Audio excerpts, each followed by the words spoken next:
Let's walk through an example to see how the Thompson Chain-Reference system works.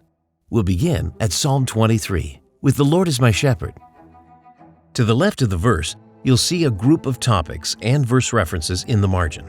Locate the one that shows 3266, God's sheep. Psalm 74, verse 1. 3266 is the Thompson pilot number for the topic of God's sheep. If you turn to the numerical index in the back of the Bible and look up 3266, you will see all the verses related to the topic of God's sheep. Now, turn back to Psalm 23, the number at the end of the reference. Psalm 74, verse 1, is called a Thompson forward reference. This points you toward the next verse for your topic, in this case, Psalm 74, 1. If you turn to that verse, you can search the references in the margin to find the next corresponding reference.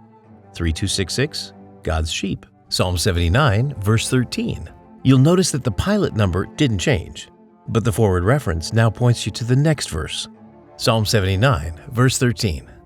If you turn to that verse, you'll find the next corresponding reference, prompting you to visit Matthew 10:16. If you follow the entire chain for 3266, God's sheep, you will end at John 10:3. This time, there's no forward reference, as you've come to the end of the chain of references for this topic. Now you can start elsewhere and choose a new topic to continue your study.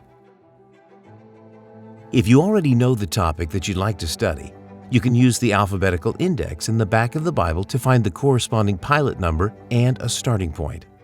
Say that you wanted to do a study on the topic of grace. Once you find the pilot number for grace, you can look that up in the numerical index and find all the related verses, choosing whichever verse you'd like to start your chain from. Using the Thompson Chain-Reference system, you can choose your topic and easily find all the related verses, making this a great tool for planning out sermons or topical studies. Or you can start with any verse and use the pilot numbers to create your own comprehensive Bible study.